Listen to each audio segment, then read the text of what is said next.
Itong top nito, itong counter, ipapatong lang dyan yung precast. Itong isa. Yan, itong mga butas niya.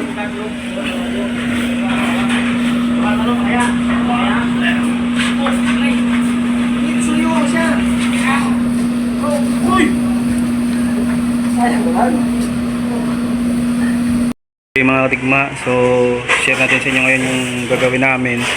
Ito yon, itong nakikita nyo, ito yung gagamitin namin sa kitchen namin, siding nya, tsaka dun sa breakfast nook. So wala kasing available na metal paring, so ito na lang yung plywood yung pinagamit ko. Nagpatapas ako.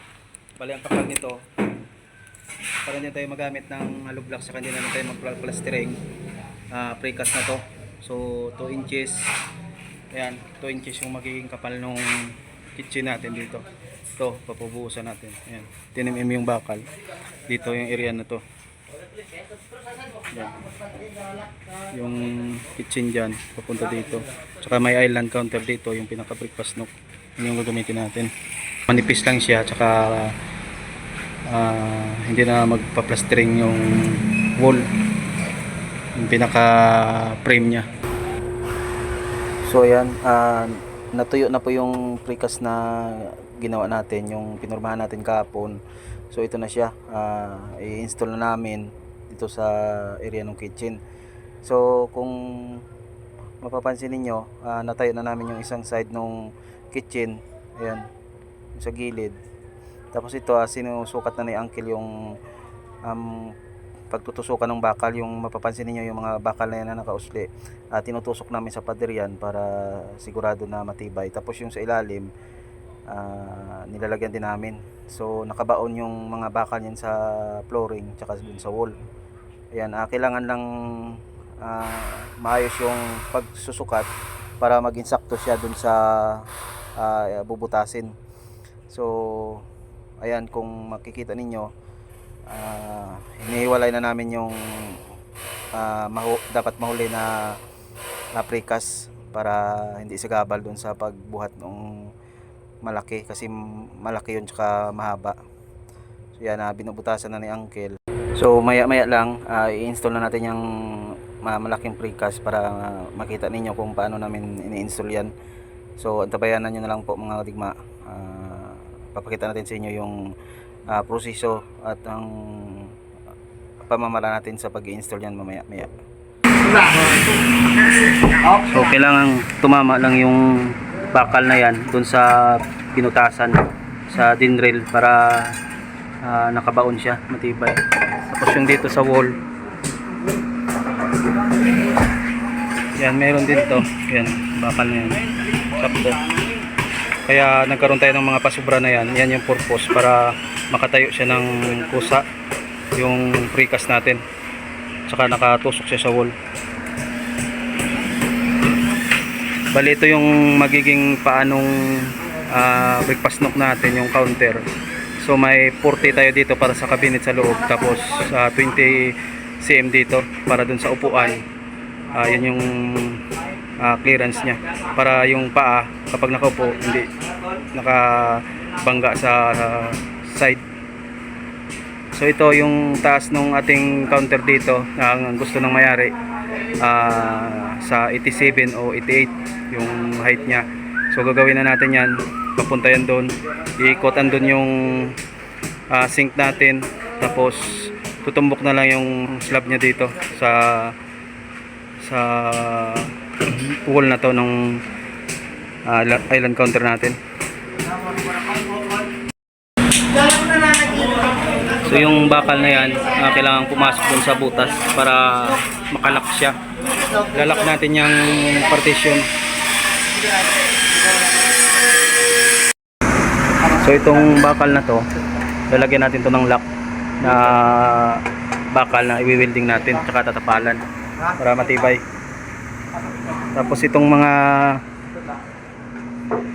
nakaabang na to, ito, dito kakapit yung top natin na isa. Bubutasan din natin yon, tapos i-welding din natin yung bakal nito para magkaroon siya ng lock. Bubutasan natin itong wall na to, yung bakal din niya na papasukan.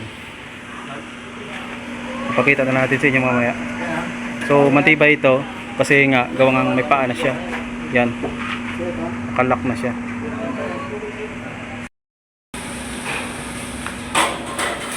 Yan, ipapawilding natin para matibay yung kapit. Tapos ilalagay natin itong isa. Ito, yung slab niyan. Diyan, ilalagay natin. Kasi i-wielding din natin yung mga bakal na yan na naka-usli para pumapit siya. So yung taas nito, 1 meter. Itong top nito, itong counter, ipapatong lang dyan yung precast. Itong isa. Yan, itong mga ayan, mga butas na yan.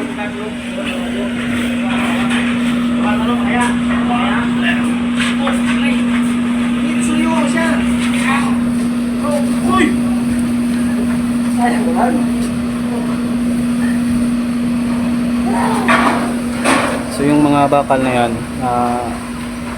kailangan lumusot yan dun sa butas na ginawa.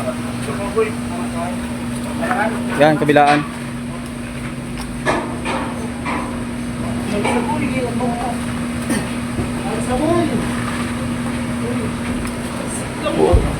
Di kita kayang saktan, boy. Sprint kita, boy. Layo, ay siba. Abad ka. Alright. Abad dito sir. Layo po. Abad nyo. So yan, na-install na natin yung top niya. Hindi na natin napakita sa inyo kasi marami tayong ginagawa. So ayan yung tinatapalan ni Uncle na yan. Yan yung mga bakal na na-welding natin para maging matibay siya. Ayan, tapos yung kanto na yan dyan, yan yung area din na nagtagpo yung mga abang natin na bakal. So pinawilding din natin yan. Yung pinuputol ngayon ni Kenneth, yun yung mga sobra dito sa side na kabila. Tapos ito kung makikita ninyo, nalagyan na rin namin ng sahig yung pinaka counter ng kitchen, yung may lababo, tapos yung slab nya. Yun, lalagyan na natin ng bakal tapos bubusan. So ito yung magiging itsura nya, manipis lang po siya. Ayan. So may 20 cm siya dyan sa harap. Ayan, nakakanto. So pares lang yung kapal niyan, yung slab nya at yung siding nya, pares yung kapal. So hindi na tayo magpa-plastering yan, diretso na yan tiles. Tapos ayan, ang bitaha dyan, manipis siya. So hindi siya kakain ng maraming espasyo. So yan, dito sa oras na ito, binubuhusan na natin yung slab. So papatuyuin lang yan, tapos babaklasin na natin yung mga suporta niyan sa ilalim. So nilagyan natin ng bakal yan na panigurado para matibay. Ayan, so 10 mm din yan. So yung kapal ng slab na yan, parehas lang din sa kapal ng mga siding nya, 5 cm. Ayan, parehas nito. Ayan, katulad yun yan. So para equal siya. So yun naman mga katigma. Maraming salamat ulit.